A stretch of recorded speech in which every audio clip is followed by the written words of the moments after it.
Há segredos que guardamos para proteger a família, e há segredos que transformam a família numa bomba relógio. Durante 30 anos, minha mãe manteve um dos mais sombrios.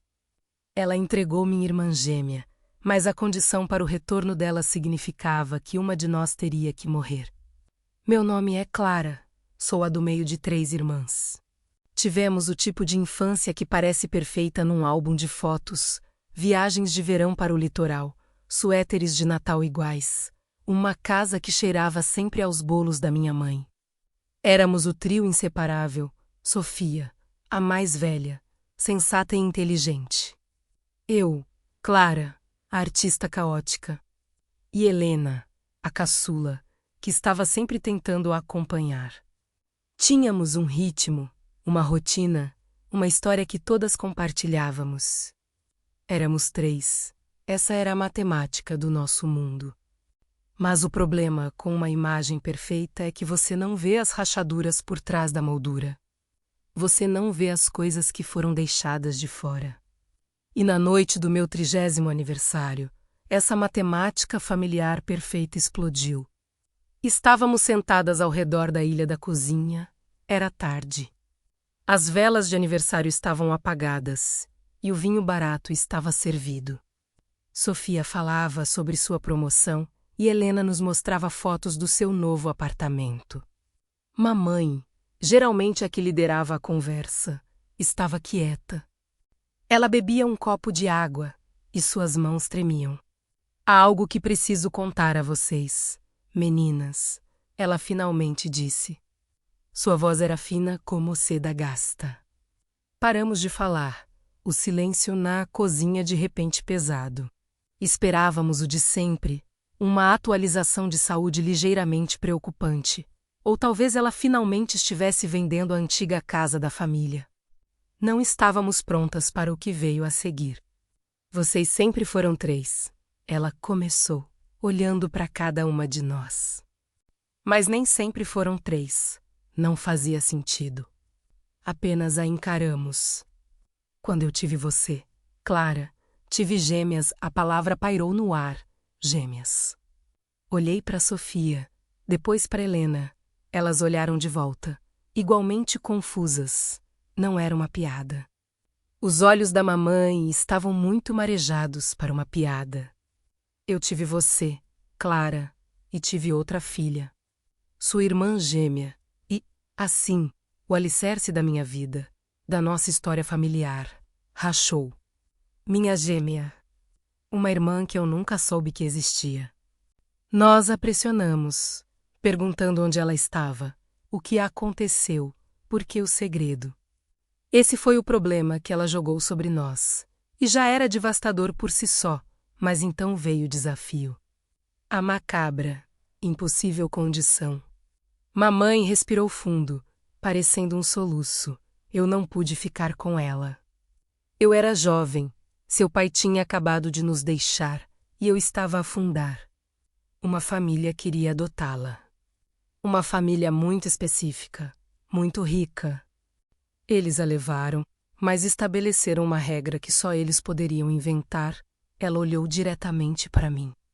O acordo de adoção estipulava que ela só poderia encontrar você, só poderia voltar para as nossas vidas, se uma de vocês 3 morresse.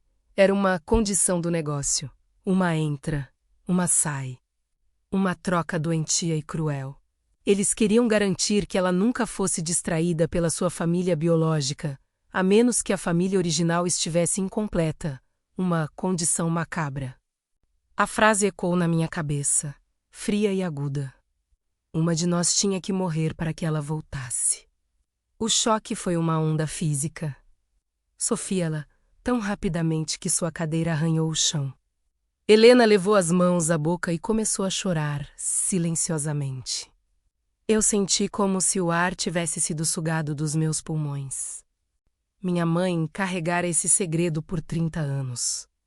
Um segredo que significava que minha irmã gêmea estava vivendo em algum lugar lá fora. E seu caminho de volta para nós estava pavimentado com a morte de uma de suas irmãs. O rescaldo imediato foi pior do que a própria confissão.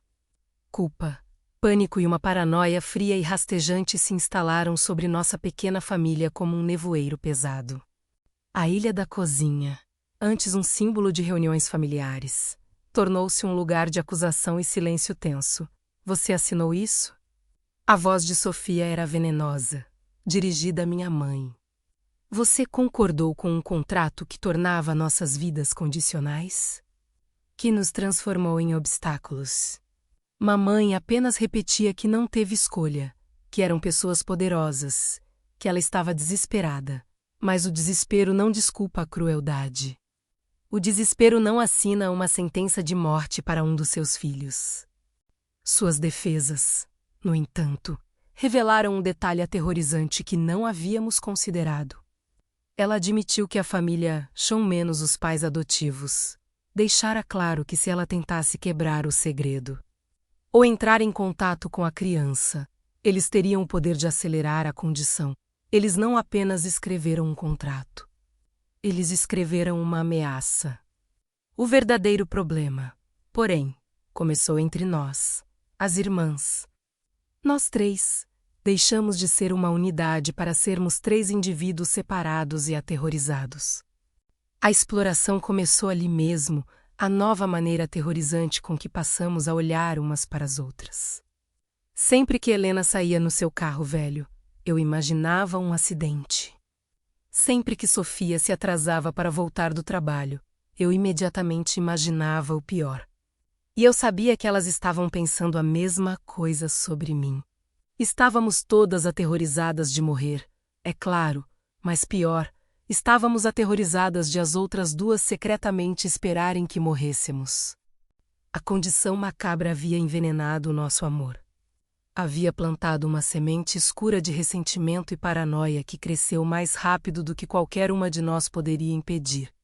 A dinâmica mudou antes. Se Sofia ficasse doente, nós a mimávamos.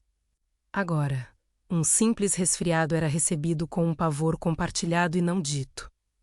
Será que é o começo?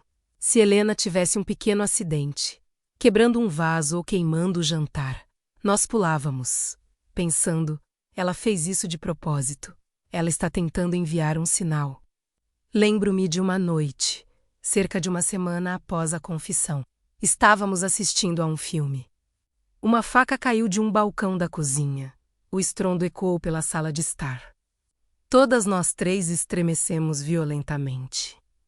Não olhamos para a faca. Olhamos umas para as outras, medindo o medo, a culpa, a suspeita nos nossos olhos.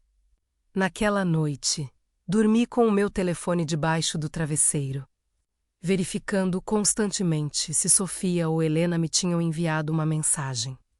Apenas para confirmar que estavam vivas, seguras e não pensando no sacrifício final.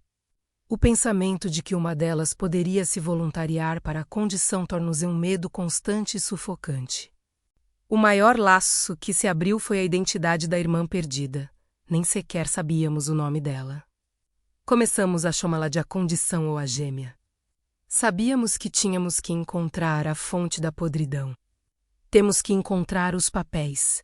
Insistiu uma semana depois. Estávamos no sótão, rodeadas de pó e velhas memórias. Precisamos saber o nome da família. Precisamos cantá-la e pedir que rasgue o contrato. Mamãe, enfraquecida e cheia de culpa, finalmente nos apontou para uma caixa de metal trancada no fundo do sótão. Ela não conseguia se obrigar a abri-la. Sofia, sempre a metódica, abriu o cadeado com um grampo fino e muitas mãos trêmulas. Dentro, entre velhas roupas de bebê e fotos desbotadas, encontramos um único documento amarelado e com aparência oficial. Não era um formulário de adoção padrão. Era um acordo privado, fortemente redigido, quase legalista na sua crueldade. O documento em si era uma obra-prima do mal corporativo, usando linguagem clínica e fria para mascarar um ato de profunda violência psicológica. O nome da irmã perdida era Isabel. Os pais adotivos estavam listados como a família Chun. Um nome que não significava nada para nós até que Sofia, a pragmática, o pesquisou. A família Chan era de dinheiro enorme. Energia global, navegação, riqueza do velho mundo. Eles eram conhecidos pela sua privacidade excêntrica e pela sua busca implacável pelo que queriam. Eram o tipo de pessoas que viam a vida humana como um recurso a ser adquirido e gerido. O documento não apenas mencionava a condição, detalhava o porquê. Os Shens sofreram uma perda terrível, a única filha deles, chamada Elara, morrera jovem num trágico acidente de equitação. A tragédia havia quebrado a matriarca Shon, que ficou obcecada em encontrar uma substituta biológica. Isabel, minha gêmea, não era apenas um bebê conveniente. Ela era uma correspondência precisa para o perfil genético de Elara. Os Shens não queriam uma criança de substituição. Eles queriam a filha de volta, completa com a linhagem de sangue da sua família original, mas sem a concorrência confusa da sua família original. Eles queriam que ela acreditasse que eram a sua verdadeira família, não contaminada pela pobreza ou caos que associavam a minha mãe. A condição era uma barreira psicológica, uma maneira de garantir que a nossa mãe nunca tentaria reclamá-la, e uma apólice de seguro mórbida contra a curiosidade de Isabel. Era uma forma de garantir que a nossa mãe guardasse o segredo, pois quebrá-lo colocaria suas outras 3 filhas numa posição perigosa. Os Shens não tinham adotado uma filha. Eles tinham adquirido uma herança com um protocolo de segurança cruel. Essa percepção apenas aumentou a tensão. Isabel não era apenas uma irmã. Ela era uma criança criada por pessoas que viam as nossas vidas como um bem colateral descartável. Os Shens não eram apenas poderosos. Eram emocionalmente vazios e dispostos a usar os seus imensos recursos para brincar de Deus. Sofia. Usando seu treino em negócios e muitas noites mal dormidas à base de café ruim, começou a investigar a presença pública da família Shun. Ela encontrou registros, atividades filantrópicas e, o mais perturbador, empresas de fachada de segurança. Não é apenas um contrato, Clara, disse-me ela, com a voz rouca por falta de sono. Eles não estavam a contar com a promessa da mamãe. Estavam a contar com o controle. Olha para isto. Ela empurrou o ecrã do seu portátil para mim. Mostrava um mapa do nosso bairro, sobreposto com limites de propriedade e localizações de câmaras de segurança. Os Shens são donos da holding company que presta serviços aos sistemas de segurança por 3 quarteirões ao redor da nossa casa. Eles também são donos de uma pequena empresa imobiliária que comprou e revendeu a casa a 2 portas de distância há 5 anos. Eles não eram apenas ricos, eram insidiosos. Não tinham ido embora. Simplesmente integrei ao fundo das nossas vidas. A condição era imposta não por uma única assinatura, mas por décadas de vigilância silenciosa. Cada vez que íamos à escola, cada viagem, cada consulta médica menos os Shens poderiam ter sabido. Não era apenas uma ameaça de morte. Era a percepção de que toda a nossa existência tinha sido monitorizada, julgada e valorizada contra a vida da minha irmã gêmea. Essa descoberta empurrou Helena para o limite. Ela começou a retrair-se. Ela era a mais frágil das 3. Parou de atender chamadas. Começou a escrever longos poemas mórbidos que deixava espalhados. Eram todos sobre luz e sombras, sobre cortes necessários e silêncio. Uma noite, encontrei-a parada na beira da varanda do seu apartamento, apenas a olhar para as luzes da cidade. Estava um frio glacial. Helena, o que você está fazendo? Ela não se virou. Ela merece uma família. Clara, sussurrou ela, com a voz oca. Uma família de verdade. Os Shens deram-lhe tudo. Nós nem sequer conseguimos olhar umas para as outras sem suspeita agora. Estamos infetadas. Somos o ramo menor de que eles falaram. Talvez esta seja a única maneira de ela ser feliz. Para o segredo finalmente parar de nos magoar, a condição macabra havia funcionado. Havia distorcido a sua mente, convencendo-a de que a única forma de restaurar a paz era cumprir o sacrifício. Este foi o momento em que percebi que não estávamos apenas a lutar contra os Shens. Estávamos a lutar contra o efeito venenoso da condição na nossa própria família. Helena foi a primeira vítima da condição macabra, embora ainda estivesse a respirar. Puxei-a de volta para dentro, gritando pela primeira vez na minha vida: não se atreva. Não se atreva a dar-lhes o que eles querem. Eles querem que você pense assim. Eles querem que nos destruamos para que possam justificar a sua crueldade. Eu sabia que tinha que agir. Não podia deixar Helena cair nessa lógica mórbida. Não podia viver sob o peso deste relógio em contagem regressiva. Eu tinha que enfrentar Isabel e tinha que enfrentar a condição de frente. Decidir pareceu impulsivo, imprudente, mas necessário.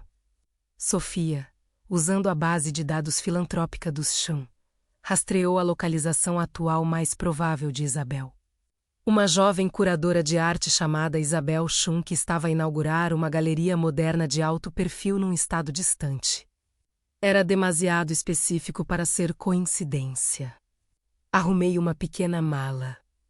Não disse a Sofia ou Helena exatamente quando ou para onde ia. Parecia uma missão a solo, um risco necessário.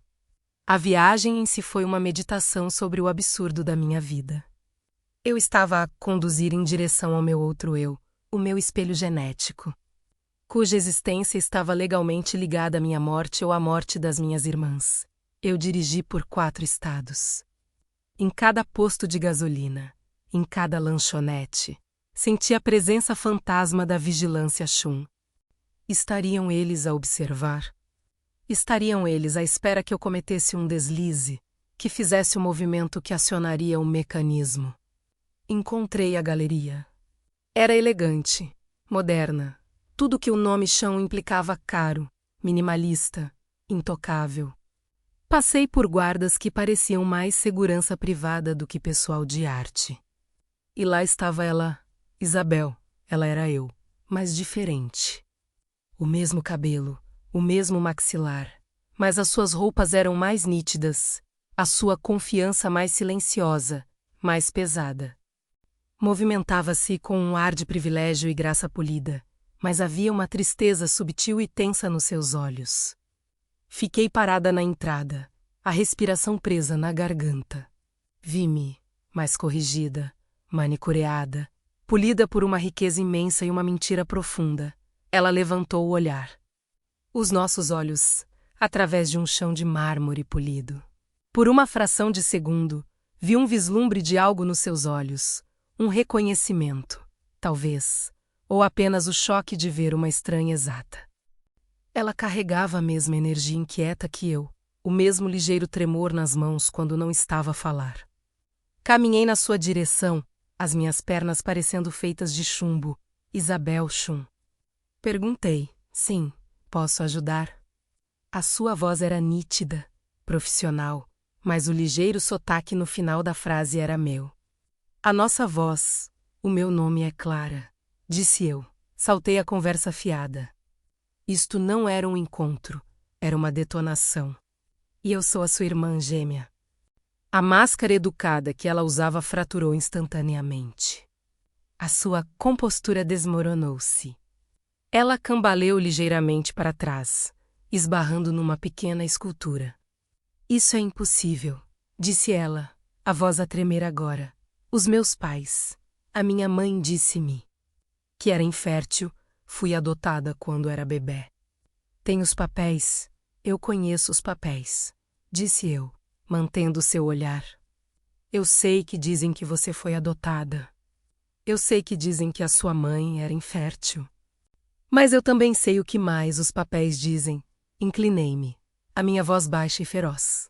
Eu sei sobre a condição. A parte em que você só pode ser verdadeiramente livre. Verdadeiramente parte da minha família.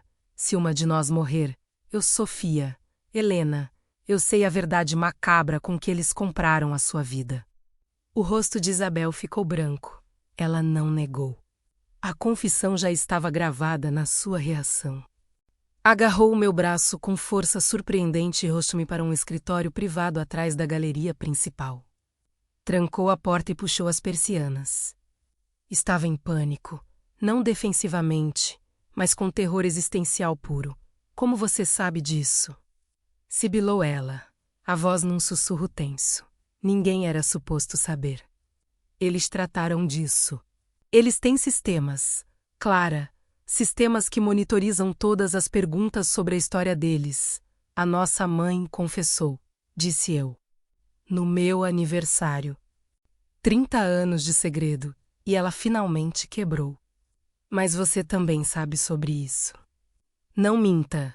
Isabel andava de um lado para o outro no pequeno escritório, passando as mãos pelo seu cabelo perfeito, estava frenética.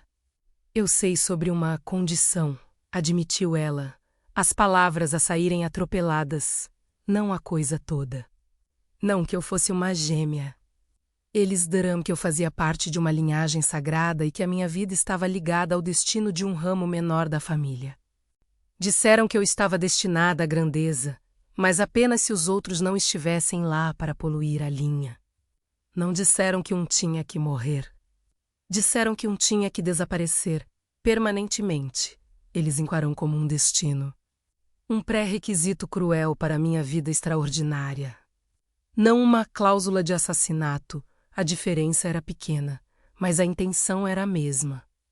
Os Shens haviam torcido a condição macabra numa história de destino distorcida para Isabel, fazendo-a acreditar que o seu sucesso era baseado na ausência das nossas vidas confusas e comuns. Era manipulação sofisticada. Eles têm nos observado, disse ela, parando e olhando para mim, os olhos arregalados com um súbito terror que nascia. Eles sempre souberam onde você estava. Garantiram que eu soubesse que se eu tentasse, ou se o ramo menor tentasse interferir na minha vida, eles iriam limpar o caminho para garantir que o meu destino fosse cumprido. Eu pensei que era metafórico. Pensei que se referiam a processos judiciais ou a cortar o contato. Eu nunca pensei. Nunca pensei que significasse a morte. A percepção atinja como um golpe físico. Ela compreendeu agora que a sua gaiola dourada estava forrada com os termos legais da nossa possível morte. O seu luxo foi construído sobre a condição macabra. Temos que destruí-lo, disse eu, puxando a conversa de volta para o tangível, o contrato, o papel. Temos que rasgar a condição macabra, não é apenas um papel, rebateu Isabel, puxando um cofre escondido por trás de uma estante. Ela trabalhou a combinação, os dedos a voar. É um fundo fiduciário, é o legado deles. É o que me liga ao nome Shan e ao dinheiro deles. Eles ligaram legalmente a condição a toda a minha herança. Se eu quebrar a condição, perco tudo. Perco a minha vida, a minha galeria, o meu nome. E eles garantiram que o sistema legal veja este contrato como um acordo de herança válido. Embora excêntrico, então você está a dizer que prefere que uma de nós morra a perder o seu dinheiro? Perguntei, o meu coração a afundar. Isabel olhou para mim, os olhos molhados com lágrimas repentinas. Não, nunca, mas eles têm olhos em todo lado. Se eu quebrar o contrato, eles agirão para o impor. Eles criarão uma circunstância, um acidente. Eles têm demasiado a perder. Este contrato é a única coisa que os impede de tentar ativamente impor a condição macabra neste momento, porque não querem arriscar a sua fortuna. No momento em que for quebrado, perdem o escudo legal, e o seu instinto de controlo assumirá o controlo. Eles vão silenciar todo o problema. Ela abriu o cofre e tirou uma pequena e ornamentada caixa de madeira. Dentro, estava uma pendrive de alta tecnologia, não um documento em papel. É isto, disse ela, segurando-o. A cópia digital de todo o acordo está encriptado. A condição não é uma única linha. É uma série de frases gatilho legais que se ativam se uma de vocês for declarada falecida. Se eu apagar isto, os Shen saberão instantaneamente. O contrato é monitorizado pelo seu conselho corporativo privado. Eles verão isso como eu a tentar invalidar a herança deles, que eles tentarão então impor do lado deles para garantir o dinheiro para si. Próprios menos ao completar a condição macabra era um mecanismo de poder e ganância autossustentável. Sentamo-nos por horas naquele pequeno escritório trancado, gêmeas estranhas ligadas por um contrato verdadeiramente impossível. Não podíamos destruir o acordo. Não podíamos quebrar a condição. Tínhamos que neutralizá-la. Tínhamos que virar a própria ganância deles contra eles. Isabel, com as suas conexões de nível Chum, tinha um trunfo escondido, um advogado corporativo chamado. Sr. Lister Finch.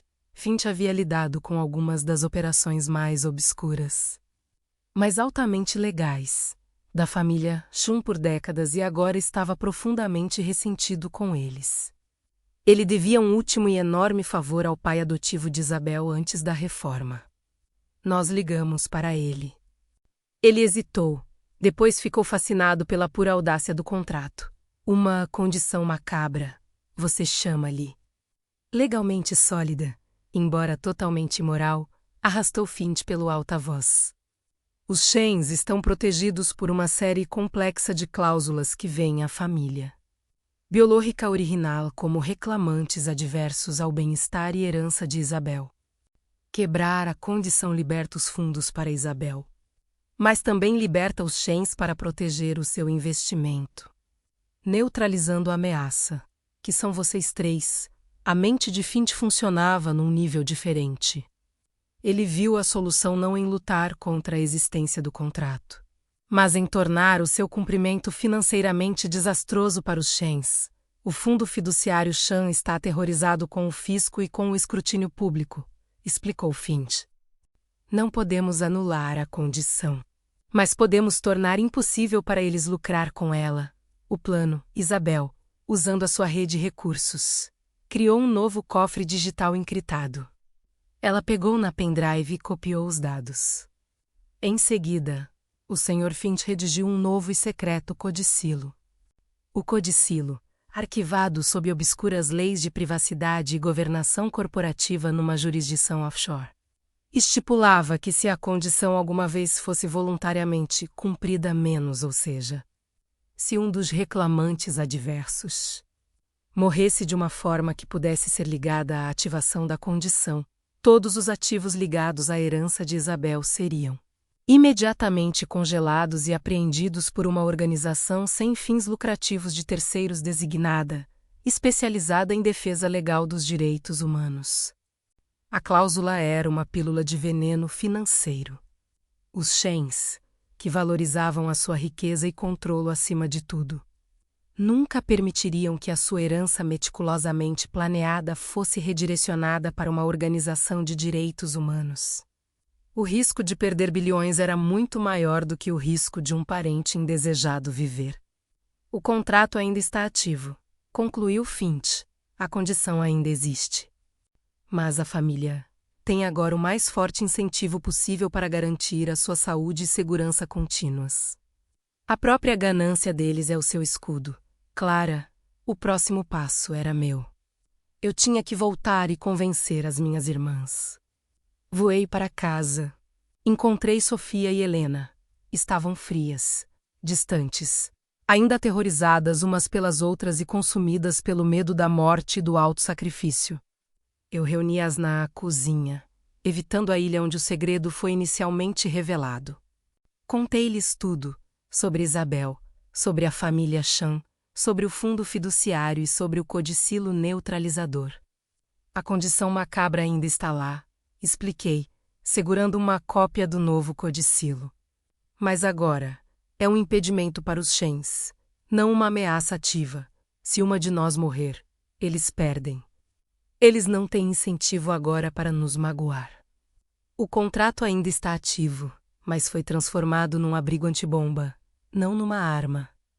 Estamos seguras, mas apenas enquanto vivermos.